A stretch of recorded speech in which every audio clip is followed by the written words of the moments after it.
unfortunately, most of those companies are heavily subsidized by the very companies that you owe money to. So it kind of shifts their loyalty from you as the client to the subscriber or to the creditor who is actually paying their bills. So now, it looks like I'm painting a pretty bleak picture. Essentially, there's nowhere to go. Now, you know if you're sick, you can go see a doctor. If you have legal problems, you can go see a lawyer. If you have car problems, you can go see your mechanic. Where can you go? And that's the big question. Where can I go for accurate credit information? Well, currently, the new credit scoring system is so new and it's so pervasive that the only person that you truly can go to and get accurate information is the person that created the current credit scoring system. And that company is the Fair Isaac Company. They created the current credit scoring system used by everyone throughout the world. And unfortunately, right now, they're the only ones that truly understand it. So the system that we're going to show to you today is not a system that I devised, but more so, we're going to go to the Fair Isaac system and explain it to you in detail. We're going to break down their system so you can use the direct system to rapidly improve your credit score. Now we're getting to the meat and potatoes of credit and the credit scoring system. So during this section, you want to make sure you take very close attention and take very good notes. We're going to give you the secret formulas to creating the perfect credit score. Now, when you're looking at the credit scoring system, it's important to understand there are 5 key components. And we're going to take these components one at a time.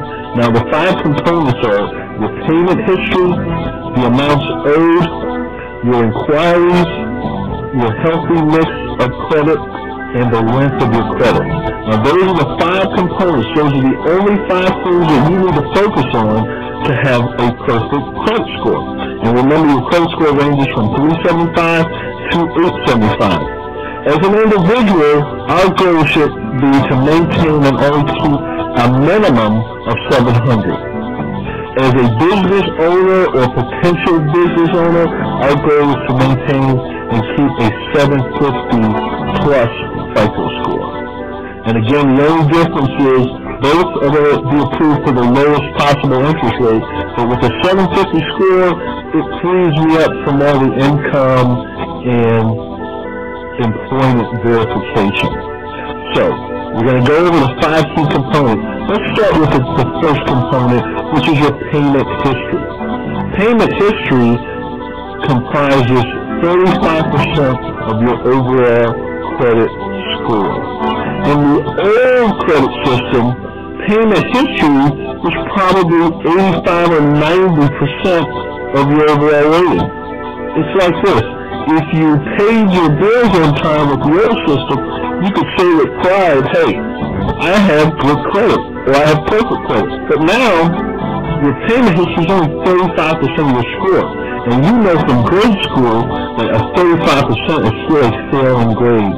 That's why you can have a perfect, flawless payment history and still have a very weak credit score, which means you have bad credit.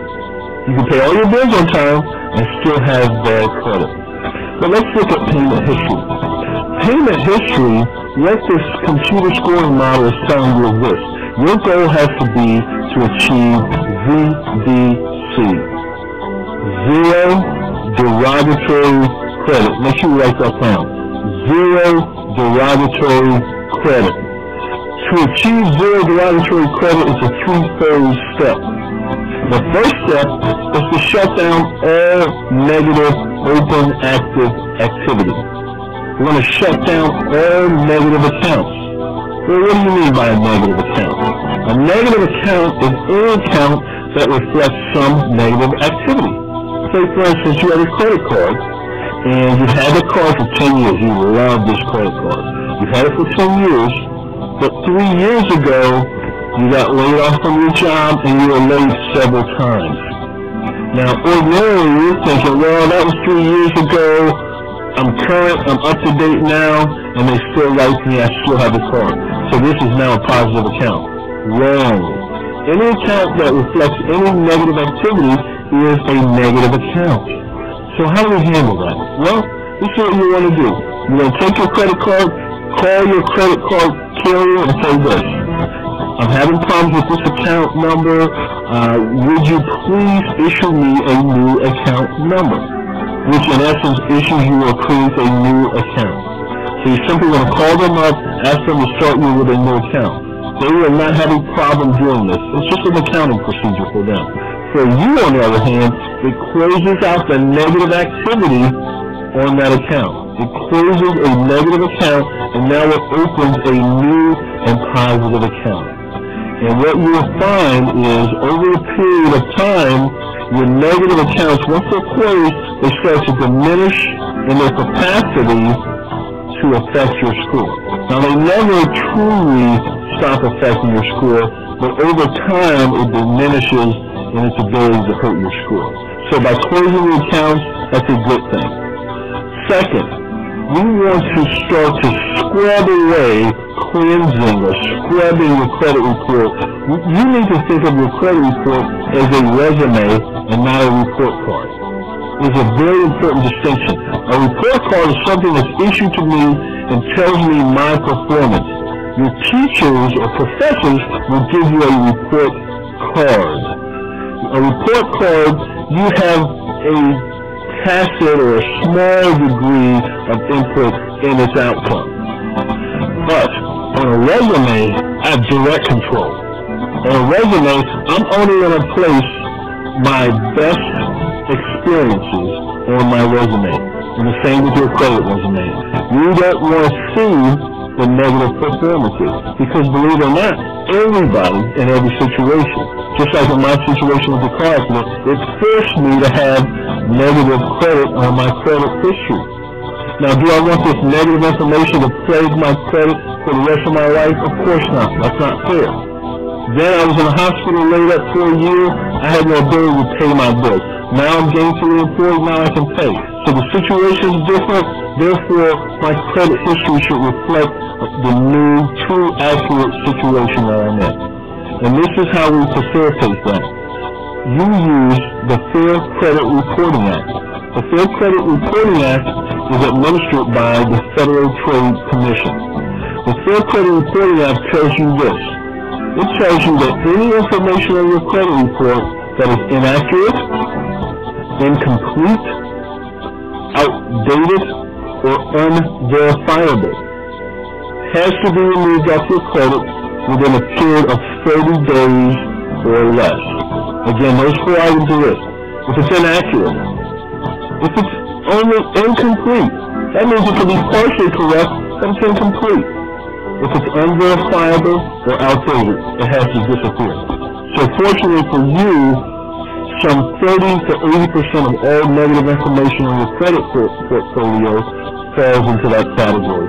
So those items can very easily be scrubbed from your credit report. So look at what we've done. We've taken a situation where we had a lot of derogatory information. Now we've scrubbed it down to a smaller amount.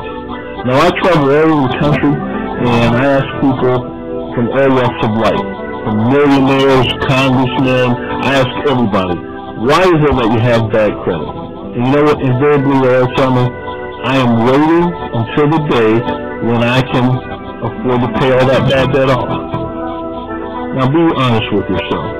Even if you hit the lottery tonight and you won $20,000, would you realistically apply that $20,000 to your old negative debt? I doubt it very seriously.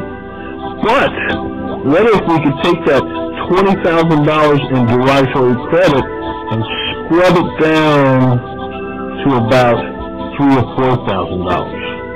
Now it's a manageable number, and that's what we want to do. Before we start paying anybody, we want to owe our credit report, scrub off the excess derogatory, and only work with those items that are left. So we started with 10 negative items, we're down to 3 negative items. How do we handle those 3? Well, we want to negotiate.